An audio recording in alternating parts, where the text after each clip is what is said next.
All right, everyone, welcome back into another NFL props video. Give me a touch on the top prop bets on both PrizePicks and Underdog. Let's go ahead and get into it. And so we go ahead and take a peek at the props that we are currently getting for this game. We're going to see Dak Prescott rush yards as being a little bit undervalued. Personally, I don't love those ones too much, but if you want to roll with that, by all means, you certainly could. We can see Tony Pollard's under receptions at 3 is one that's being favored as well. That is seemingly a pretty good EV bet that we are getting. Coincidentally, though, his receiving yards prop is one that's a little bit undervalued. Let's actually just go ahead and take a peek at that. So first and foremost, with the Dak Prescott one, I don't really want to touch that because he might not need to rush the football first and foremost. Second, they're expected to win. Maybe gets a couple of QB knees like what should have happened with Lamar Jackson on Monday night. So I guess Edwards think is rushed. But looking at Tony Pollard, we can see he hasn't been as involved in the passing game lately. And so to me, chances are he's not going to get over 3 receptions in this game. And if you look at where the Carolina Panthers' weakness is, it is against opposing running backs. But if we look at what they've done over the past 4 weeks or so to the opposing running back position, they haven't given up too much production to them in the passing game. So to me, it's not like a lock and load for that to be where the weakness is. So all in all, I can agree with the under receptions there. And heck, we might actually see Rico Dwaddle in this game a little bit more as well, who has looked good. All in all, I think Tony Pollard is going to be someone that just has a very good game rushing the football. From there, I actually got a comment saying that someone liked CeeDee Lamb's over receiving yards. Just want to caution against that, just in the sense that it's going to be a bet. If you like that bet, it's going to be a better bet on Underdog, where they're valuing the receiving yards at 82.5, whereas PrizePicks has set at 84.5. Given that line and given how the sportsbook are viewing this, it'd be a better bet to actually bet the under there. All in all, we're not getting too many crazy props here. If you want to go with Jake Ferguson for over receiving yards, he's been, pretty productive. Rico Dwaddle, if the game is a blowout, you can maybe game script based off of that. So not terrible there. I kind of get it if you want to do a game script one. Let's go and take a peek at the Carolina Panthers. So for the Panthers, they've been rough.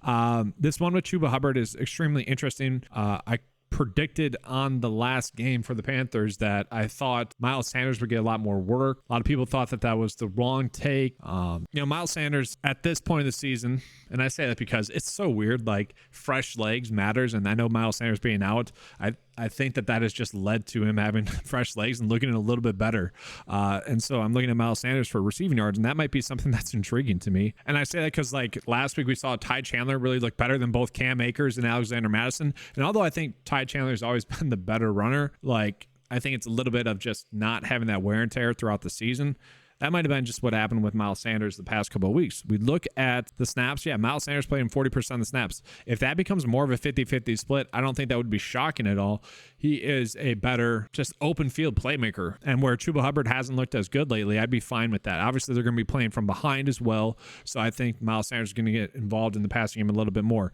What's funny is that in this game against the Colts, a lot of his production, and this is the game I'm referencing. No, it is Chicago. What's funny is that his production came on the last drive in which Carolina was down by.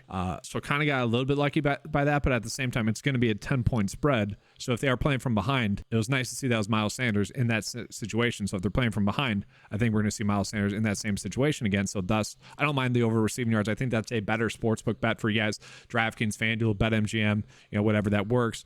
I'm not touching Bryce Young receiving yards, and really all these other props I don't exactly like too much. They all feel a little bit too thin. So let's go ahead and move on into the next game. So the next game that we have here is going to be the Raiders versus Miami. Yeah, Miami is projected to win by a lot. 13.5 point spread. Point spread. The game over and under is set at 47.5. Crazy. So the Dolphins are expected to get back Devon Achane, and it's a weird thing. I might say that could help Mostert out. It will in the first half. There's no way that Mostert still struggles in the first half, as does the running game. It's the weirdest thing. Mike McDaniels keeps the last 3 games has been super annoying, where Mostert doesn't have any production in the first half, and then second half there's a slight adjustment that McDaniels makes, and they're good to go. And I just think having another that dynamic playmaker in Devon Achane doing those end arounds and whatnot, or maybe splitting out Mostert, that's going to actually help Mostert right now. And a lot of people are saying, no, Devon Achane's going to be the lead running back. We're going to see that happen. Potentially. At the same time, we did see him get injured already this season. I know it was kind of a fluky tackle. The defender, I think they're calling it the weight drop, where they're just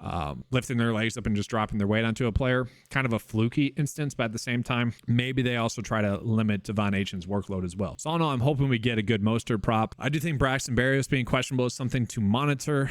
Durham Smythe is something to monitor. Looking at the Raiders side of the football, nothing too crazy. So we go ahead and start out with Miami here, just seeing the props that we have. We do have Tua for over 4.5 rush yards. I don't want to touch that. Again, like it's a small number. That's why the edge is kind of projected to be a little bit better when it's a small number like that.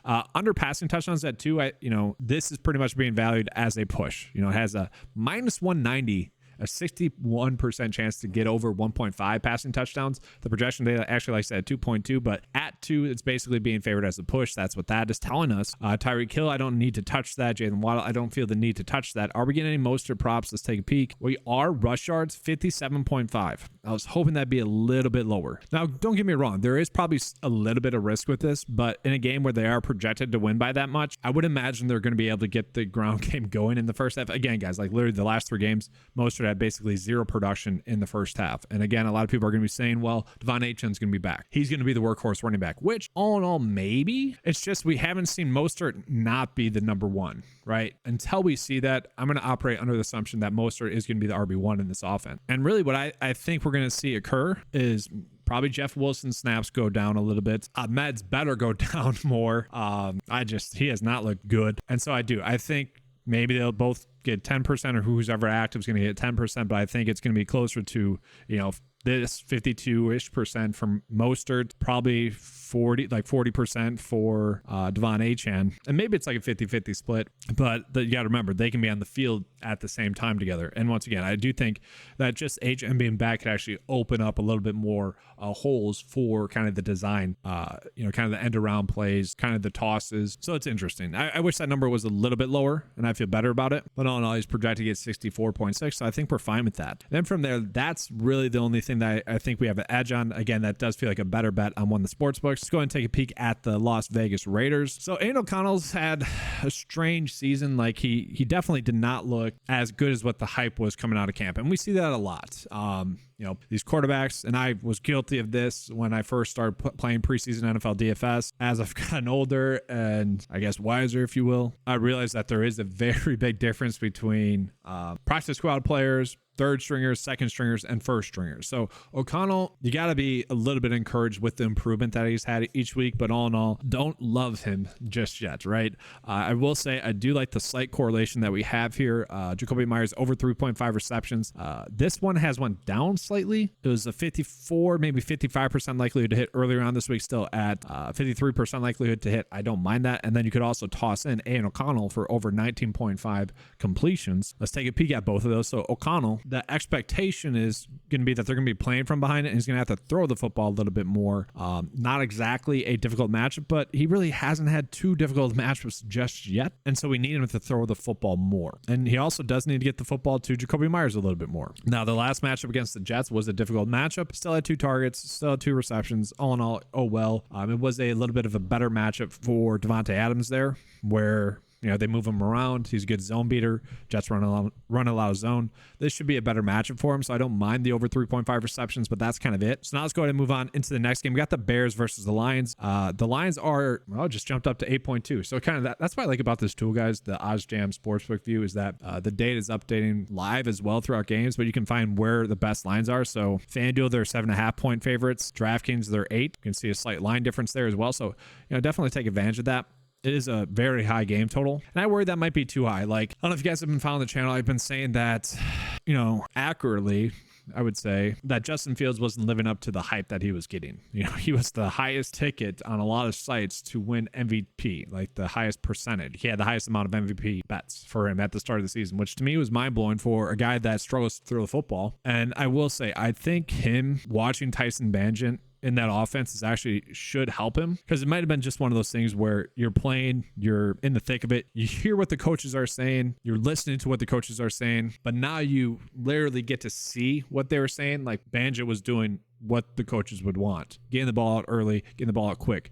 And so I'm sure, I don't know how Bears fans feel about this. Actually, I was going to say, I'm sure they want him to play better. I'm sure they want him to do that stuff. I don't know. Do they want the first round pick, the quarterback pick? I don't know. It's weird. But all in all, I would say that this line is probably a little bit juiced up for them betting on Fields to improve. And so that does worry me. So we'll take a peek at the lines that we're getting in this game. And a lot of them are going to favor like Fields over rushing attempts. If the one knock I would have on Banjim was I wish he would have rushed the football a little bit more. He looked good doing that. I do worry about Darnell Mooney. We really saw his production fall off with Justin Fields at quarterback. That being said, there were a lot of plays there where Fields just missed them on. All in all, if you're an NFL quarterback, you should be making those plays. All in all, again, I do think, given the time off, I think we're just going to see him be a little bit better of a quarterback, and that could be the biggest difference. Like, I'm not going to say that I was that correct or that the public was that wrong. It's probably somewhere in between. And so if he does make that little bit of improvement, that could be a huge difference for Darnell Mooney. It could be a huge difference for this whole offense. Cole Kmet has been someone that's been getting a bunch of targets. He's someone that could have a good game. EQ, St. Brown has been someone that's been playing a little bit more interesting there.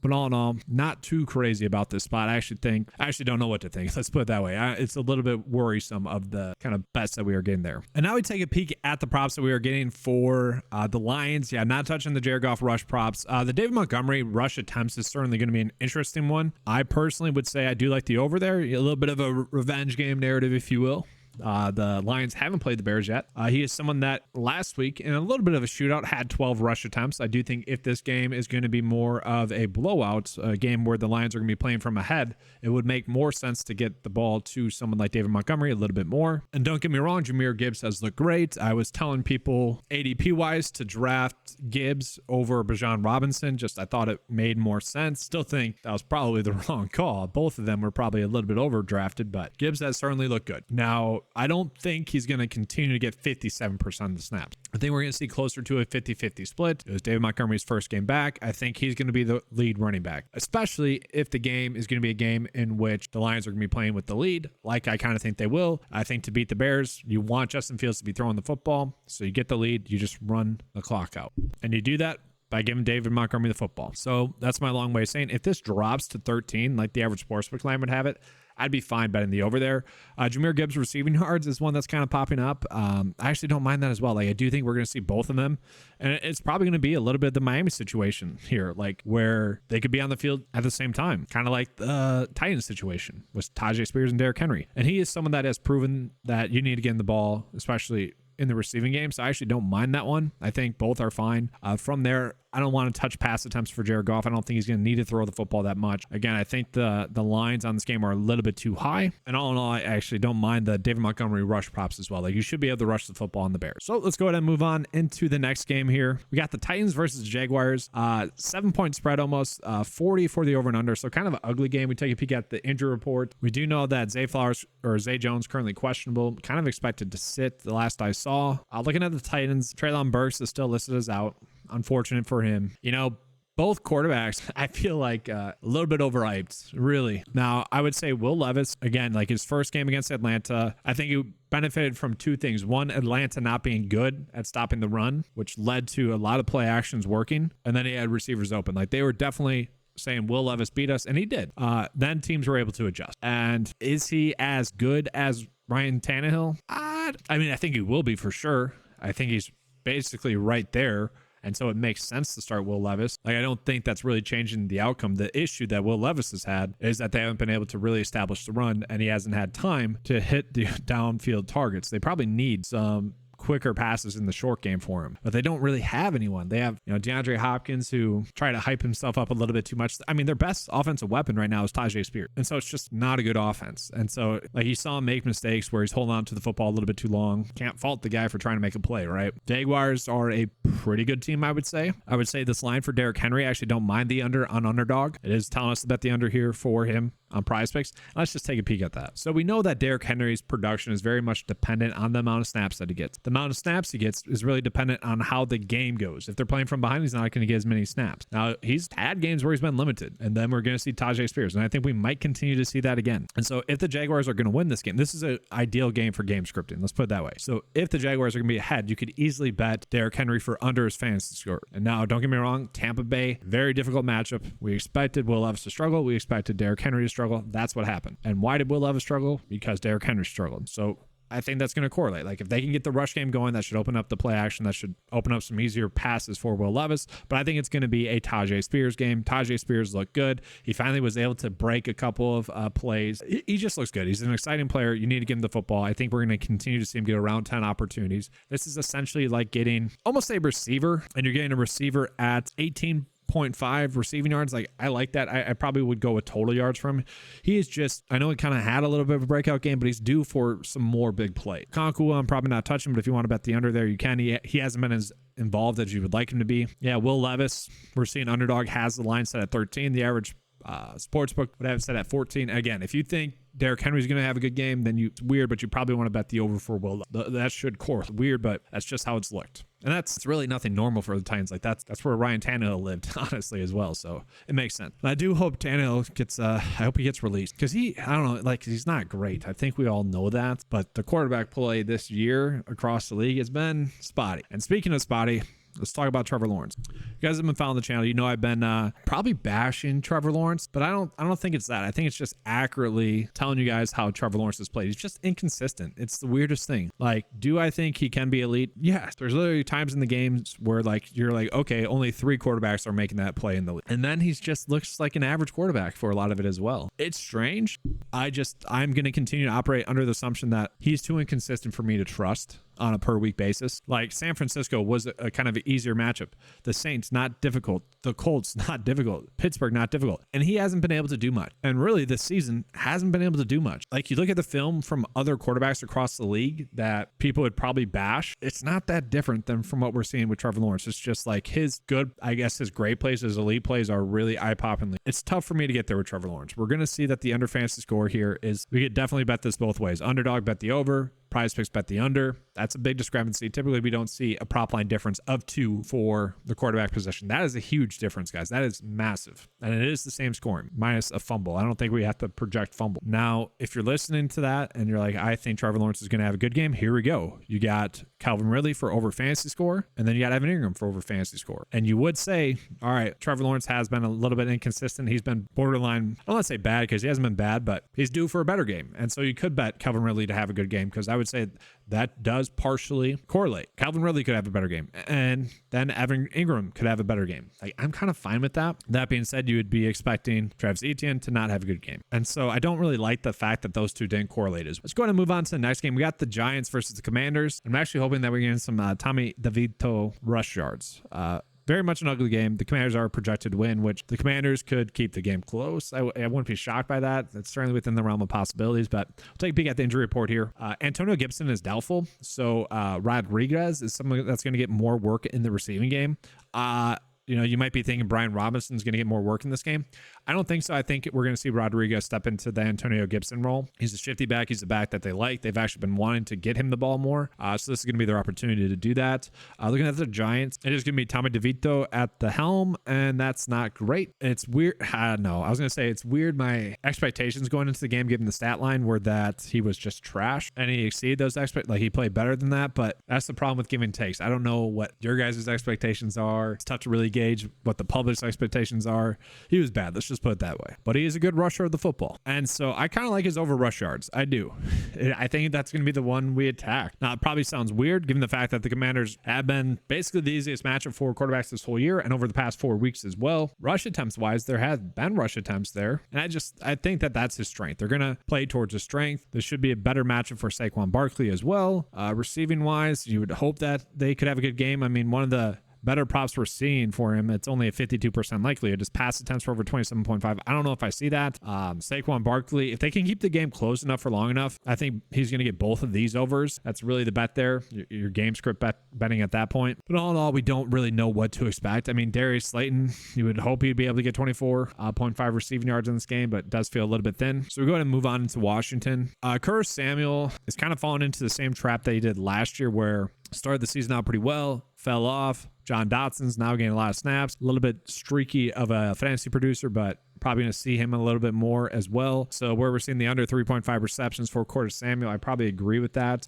Terry McLaurin, you can see that they bumped his receptions up to 5. That's basically a push now. Sam Howell pass attempts 35. We'll see. I don't know if they're going to need to get him going that much. Logan Thomas receptions 3.5. Like all the lines that we were getting here for the Commanders are currently correct. Maybe until we get those Brian Robinson props, because again, like he was basically doing a 50-50 split with Antonio Gibson, especially in games that were close. If they're playing with the lead, Brian Robinson's going to get a heavy snap share, but I think it's going to be close. So I think we're going to see Rodriguez play some more snaps. Like they were trying to get him more snaps, and now I think we're going to see that happen. So we go ahead and move on to the next game, but the Chargers versus the Packers. Packers are 3-point dogs. The over and under set at 44.3. And my goodness, spent some time of the video talking about if the Packers would stop making mistakes, they would, be playing better. They missed an extra point. That was basically the difference in the game. Jordan Love gets them into field goal position a couple of times, ends up throwing INTs on those plays or on those drives. You hit the extra point, you're kicking the field goal there, they probably win. The Packers season just too young, making many mistakes. The biggest news I would say is going to be if Jair Alexander plays or not. Currently questionable. He ended up sitting out last game, and the Steelers actually didn't really throw the football that much. They just ended up rushing it down the Packers' throats, partially due to Jaylen Warren finally being the lead running back there. He looked good doing it. He looked really good. Actually, I've kind of mentioned that I thought Jaylen Warren is basically Austin Eckler 2.0. I don't even think that's a hot take. Maybe it is. Warren has looked put that. That being said, you look at how successful Jaylen Warren was. My point is that Austin Eckler, who's probably better than Jaylen Warren, let's be honest, he should be able to feast. That's my point, especially against this defense. We do need to take a peek at kind of the injuries. We got Jalen Guyton currently questionable with the groin injury. We got Gerald Everett out. So Parham Jr. probably going to step up, play more snaps as he did before. Jalen Guyton being out, honestly, that might just lead to a ton of Johnston and also Keenan Allen. And yeah, just got to monitor Guyton. If he's out, Johnston going to be a big asset in that game. I don't know exactly who they return to if he does sit, because he literally was active, played 77% of the snaps. We might just see more 2 tight end sets there, but it's tough to say for sure. Let's go ahead and take a peek at the Green Bay Packers props that we are getting. And one of them that we're getting, I don't like. And this is going to be the game that he goes off. So we got Dobbs and also Christian Watson. Christian Watson has had 7 end zone targets over the past 4 weeks. Jordan Love has 7 INTs on the season. 4 of them have been to Christian Watson target. And I think they're all in the end zone. Watson last week definitely had a bad game. It sucks because the athleticism is there, the opportunities have been there, and they probably will be there again this week, and honestly probably due for a good week given those opportunities. I probably can't do that again this week. Now it's weird that we're seeing Jordan Love for under fantasy score. He's been someone that the whole season his fantasy points have been under project. We've been able to crush on that this season. And it's weird that that's showing up when 2 of his receivers were seeing the over favored, especially in this higher scoring game. Now, again, Jordan Love had himself a good game. I think anyone that's watching it would say that. A lot of people are pointing to the completion rate. It's just, you can clearly tell people that watch film versus don't watch film based off of their Jordan Love takes. The easiest tell, because they'll point, oh, well, his completion rate is low. Well, that's because he's throwing the football away a lot. Or they'll be like, well, look at those 2 INTs, and they'll show the INT at the end of the game. Like I said, if they're kicker makes that extra point, we're probably talking about Jordan Love kind of being clutch, leading a game-winning drive into field goal position. Now, don't get me wrong, that's an ugly INT at the end of the game, but what are you going to do there? It was a terrible play call. But yeah, honestly, if we get that from him again, how he looked, how the offense looked, not making mistakes. Again, that's the biggest thing with the Packers is every single game they were making mistakes, and they finally cleared that up. And so it's no shock that the offense finally played better. All in all, they left 7 points at least on the board. And so I'd rather be betting the over for Jordan Love here, just given how good he looked. I don't want to say he looked great. Don't want that to be, and this is definitely a matchup based thing, but I like the over on underdog there. I think we got a pretty good edge there. And then you could pair that potentially up with Romeo Dobbs. And so this is where, like, I don't want it to sound like I'm talking up Jordan Love a lot. It's just like the expectations or the narrative on him is much lower. Like there's a lot of just weird bias against Jordan Love. And it's probably because of the 2 primetime games where on all the offense as a whole, that was by far their 2 worst games. And I get that. If people aren't watching it, they're not going to see. They're going to have watched the 2 prime time games and not paying attention. There's certain fantasy analysts on the 4-letter network that aren't watching it either. So I get it. But yeah, Dobbs, guys, 80% of the snaps. I'm fine with that. I do think Wicks is going to be someone that we continue to get more snaps, but in favor of who? Like Reed played a pretty good game after a terrible game in the previous game. Maybe, honestly, Watts, you got to get Wicks more snaps. He's looked good. All in all, he might be, I think Watson is like a very great number 2 to have. I think Wicks maybe is the best likelihood of a receiver to become a number 1. And so I'm hoping we get some props on him because I do think he's going to get more snaps. Right now we're getting Jaden Reed props. I don't know about that. Aaron Jones under fantasy score. I don't know about, this is supposed to be a high scoring game. All in all, Aaron Jones looked good. AJ Dillon's actually looked good. To me, I think the bet is love on underdog. Now let's go ahead and get into the other side of this game. We got the Chargers. And so the Chargers should be able to have a good game. Now the Packers defense has not been great, but has not given up a lot of points. And so I think that's why we're seeing this like kind of weird part here where Justin Herbert's passing touchdowns is at 1.5. It's kind of telling us about the over, where his fantasy score at 18 is telling us about the under. And again, like look at the differences here, guys. Like on underdog compared to the average sportsbook line, that's telling us to bet the under there. So that's kind of interesting. I do think Austin Eckler should have a good game. Like if Jaylen Warren could dominate the way that he did, and Najee Harris looked good as well. Like don't get me wrong, he looked good as well. Like I think we want to be going in on Austin Eckler for sure. Like he had 19 rush attempts in a game in which he didn't rush the football that much. Maybe we do rush attempts. I think rush yards, we could bet the over here. Like I think just all in all, Austin Eckler is currently being undervalued as an asset. Like, I don't know, this just seems vastly too low given how good Warren looked in a very similar matchup, right? Then Keenan Allen's currently questionable. We're not going to get any props for him. And with Jair Alexander questionable as well. I don't know if we want to touch that. I think the easy props in this game, I actually don't mind Justin Herbert for over 1.5 passing touchdowns, but I think we're just jamming in Austin. And now we move on into the Arizona Cardinals versus the Texans. I was highly encouraged by how Kyler Murray looked. You can almost argue he looked better than he did last season. Looked good. Like, it looked really good. And I don't want to bash Joshua Dobbs, but like the offense certainly looked a little bit better with Kyler Murray. And it's like the difference between an actual really good quarterback, like a no doubt good quarterback, versus like a slightly above average. And again, I'm not bashing Dobbs at all. We look at the injury report here. DeMarcado is still out. I don't know how noteworthy that is, but I just think we can imagine that James Conner is just going to be on the field a lot, especially if this game stays close. We look at the Texans. Pierce is still out, so Devin Singletary, which was one of the better over fantasy score props last week, we might be looking at him again. So we'll see.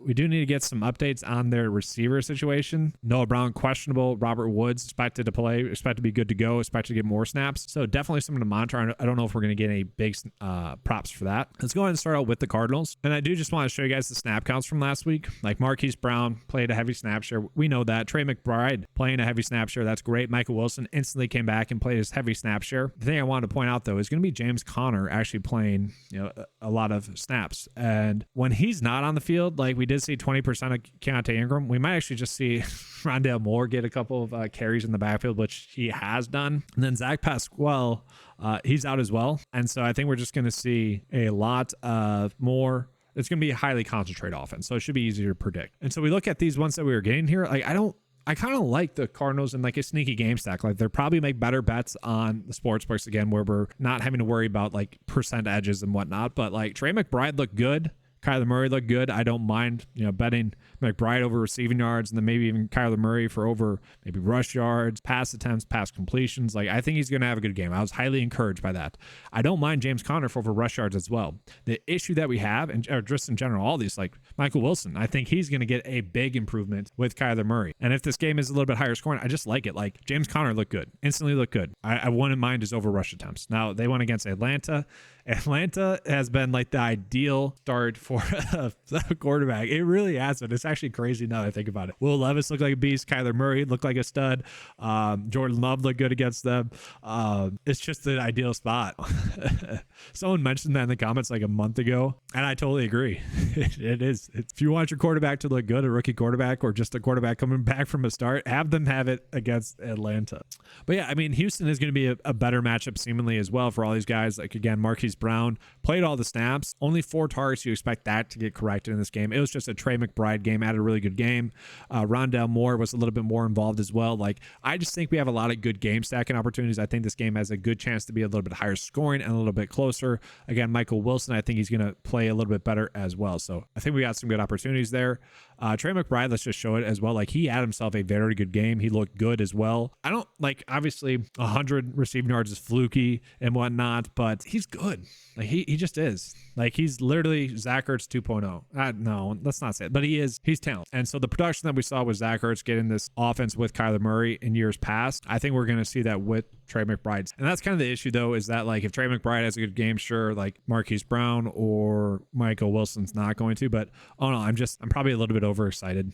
Honestly, they're probably as biased here. This was the last game that I just watched as well, and I was just like, wow, Kyler Murray looks like a stud. You know, like it's probably that. But no, I am excited for this offense, so I'll probably run out some stacks like that. Getting into Houston, Tank Dell under receptions. This is definitely an interesting one. I probably would be favoring the under there, but it really does depend on Noah Brown. If we're going to see Robert Woods get more snaps, I would say both of those kind of coexist together. Like looking at the snaps, Robert Woods had been someone that was playing about 70 to 85% of the snaps, you know, early on in the season, down to 60, but he is someone that if Noah Brown is inactive, we're going to see that switch. Now, Nico Collins was out in that game, which is very noteworthy. He's someone that's going to play about 77% of the snaps. If he's good to go, that will probably hurt Tank Dell's targets. You know, Nico Collins is the receiver number 1. Tank Dell, probably the receiver number 2. You know, the second best weapon right now. Did love the fact that Devin Singletary has played 74 and 81% of the snaps with Dameon Pierce out. Like that's a workhorse workload. And so I do think we'll probably be looking at his fantasy score props as well. And I don't want to bring up best ball stuff too much, but I have a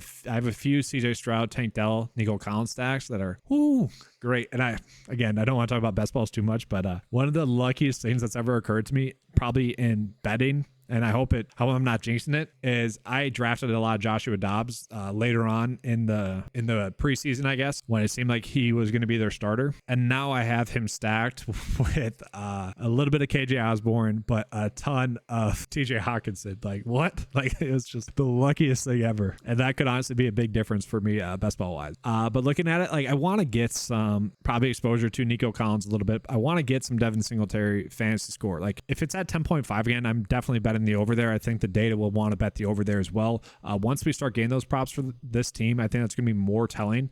Again, if you guys want access to this cheat sheet, it is available at 95sports.com for just $10 a month, as well as like the underdog side as well. But until we get those fantasy score props for this team, it's more probably pause, because I would say the lines that we're getting are basically correct. All right, so now let's continue on. We got the Browns versus the Steelers, and we know that the Browns are going to be without Deshaun Watson. This is a very interesting spot, I would say. DTR, don't get me wrong, he looked bad in his first start, but I think if his first start was against the Atlanta Falcons, kind of joking, but we'd be hyping him up a little bit more.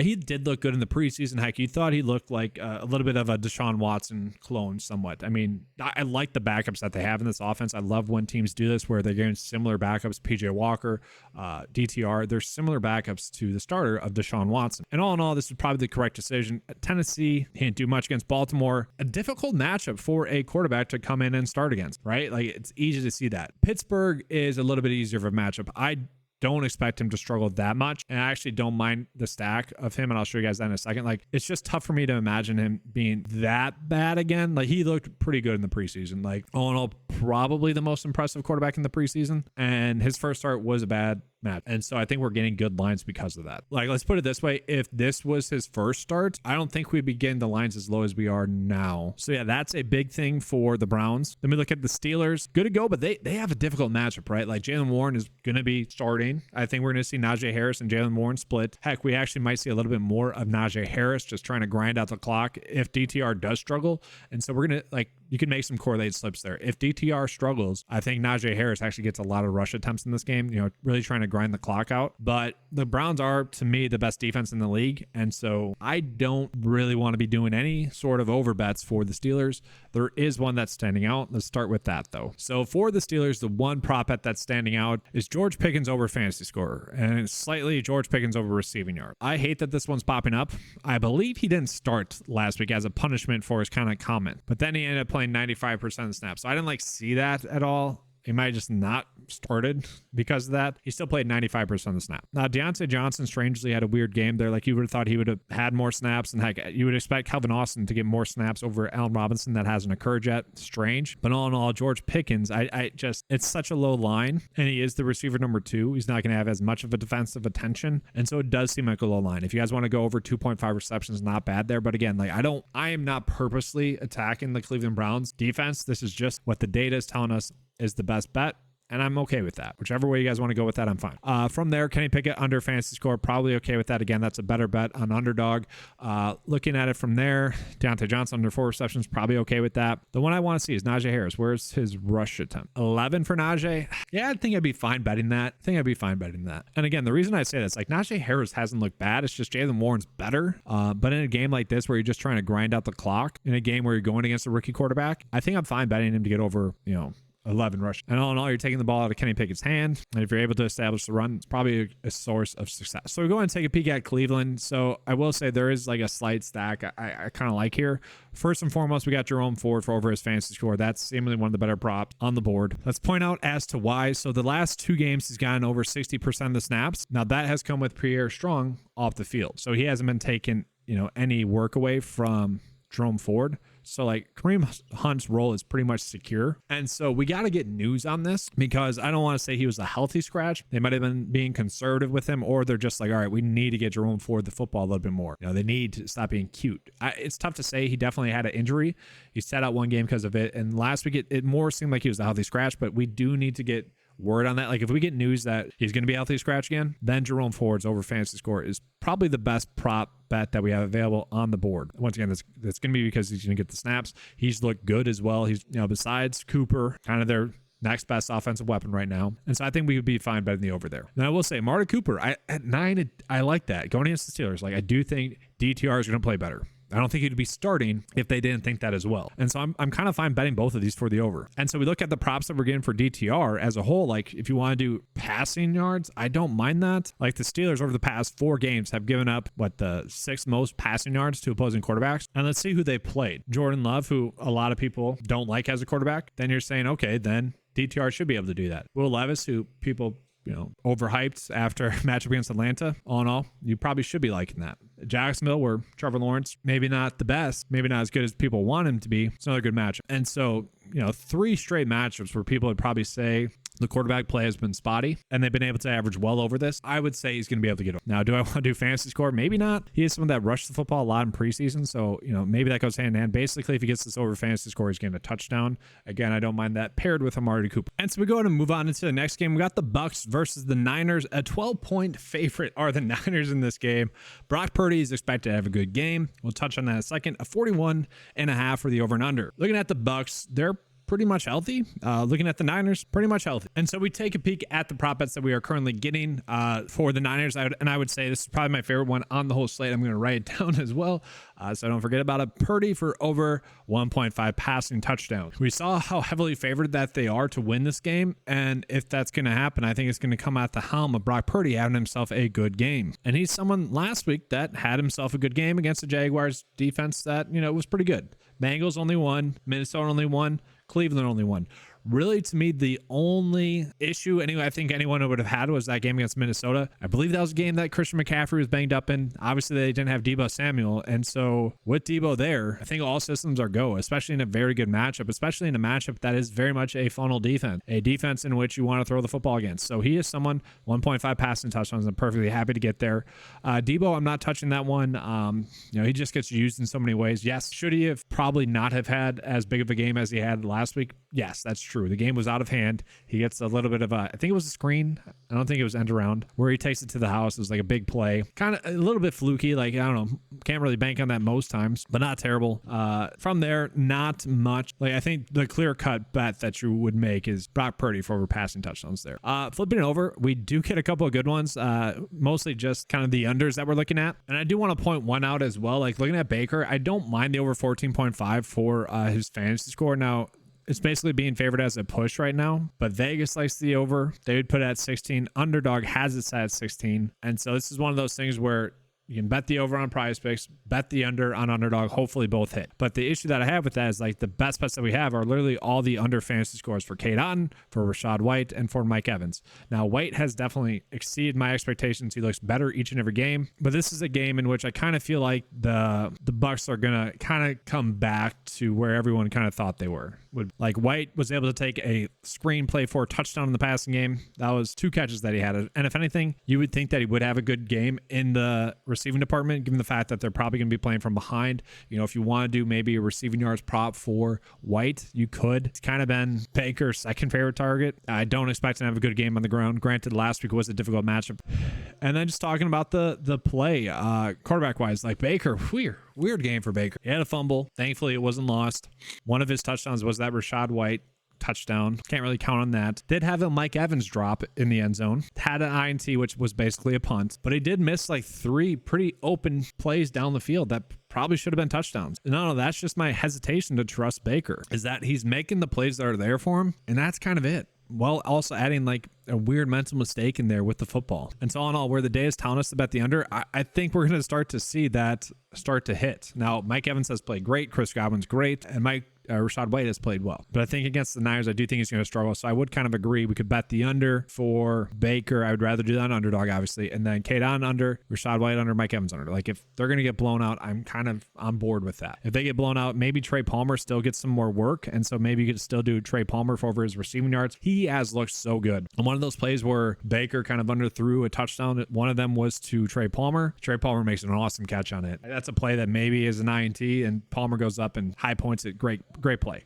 And so he's someone that still should get playing time regardless of kind of the outcome. And it's funny, based off of some of the comments in my comment section, I was kind of bashing, I don't want to say bashing Baker, but just trying to set the proper expectations. You know, that's kind of what I feel my job is. And people love Baker. They love them some Baker. And if he plays well this week, if the Bucs win, I can start to get into that. But until that happens, or until he stops looking like an average quarterback in an ideal situation, I'm going to treat him as. And I don't want that to sound like I'm bashing. Again, just trying to set the proper expectation. Looking at the next game, we got the Jets versus the Bills.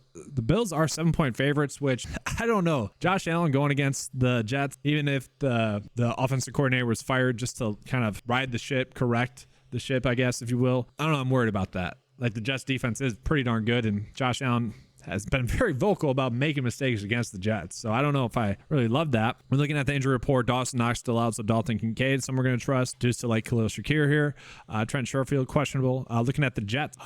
Garrett Wilson, questionable. I don't think we're too worried about that. All in all, though, I don't feel like I have a proper expectation for this game out of all of them. Like Breece Hall, I actually do like the under there. You know, I've mentioned his production has been a little bit fluky, especially in the touchdown department. A couple of big plays that really shouldn't have been there against Philly. You know, they gave him a touchdown. They let him walk in. I kind of have a receiving touchdown that was a little bit fluky. All in all, like I'm fine betting the under there. We can see PrizePicks maybe a little bit higher. I'm fine with that. But then from there, I just don't feel like I like any of these props. Yeah, I'm just not. I don't want to touch. I don't know. This offense has just been weird. It's been weird to watch. Like everyone knows they're trying to rush the football, even though everything which suggests that they should be trying to honestly get Zach Wilson going early in the game, get his confidence up, because that seems to be his biggest issue. Like if he had Josh Allen's confidence, would he be Josh Allen? I'm kind of joking, but at the same time, kind of serious. And I mean Josh Allen this season, where he's making all these dumb mistakes, but also looks good rushing the football and whatnot. You know, does throw a pretty ball. And so I don't know. I don't hate that take. And I just mean Josh Allen. That's what's weird about this season, guys, is that the quarterback play has been the most strange it's been, especially on a week-to-week basis, that I can remember in a while. And that's like top down. Like Lamar Jackson had somewhat struggled, and then I don't even know if he looked great last night or against on Thursday. Looked pretty solid though. Mahomes has struggled. You know, it's just weird. It's a weird year. Like literally, I think the best quarterback is currently on the IR from this season, Kirk Cousins, in terms of passes the football. It's been a weird season. But yes, looking at Josh Allen, like what do we expect? I honestly don't know. This is going to be an extremely difficult matchup going against the Jets, a team that he threw 3 INTs against. Had a terrible game, I guess, mistakes-wise. And I don't know if that's going to get corrected this week. Like they might try to go more conservative in this game, might try to might try to run the football, honestly, a little bit more. Like maybe we see someone like James Cook actually have a good game. And I would imagine after last week and probably with the new offensive coordinator, that's probably my favorite bet is for James Cook to have a better game. The issue is we don't know what to expect with the new offensive coordinator, right? Like maybe, I don't think we're going to see Murray, but I don't know. It's tough to really gauge what's going to occur. Like you can't change the offense too much. Like the schemes are in place, the playbook's in place. Like that's not going to change, but the tendencies here and there might change. Heck, we might see James Cook get a rushing touchdown. Like that's my concern. And so like all in all, this game almost feels like a stay away. If you want to bet Josh Allen under fantasy score, that's a pretty good one. I would disagree with the James Cook under fantasy score, although very much touchdown dependent. So you could bet the under there. And then we do have some correlation. Like I do think if this game is a tighter game, bet Josh Allen under, bet James Cook under. And you could also bet Dalton Kincaid under there as well. Want to point out, if you like James Cook, bet him over for fantasy score and underdog. That'd be the better bet there. So we go ahead and move on into the next game. Got one left here on the main slate. I'll give you guys the Sunday Night Football and Monday Night Football videos in a separate video. Looking at, we got the Seahawks versus the Rams. Matthew Stafford's back. So the Rams are actually favored to win because of that.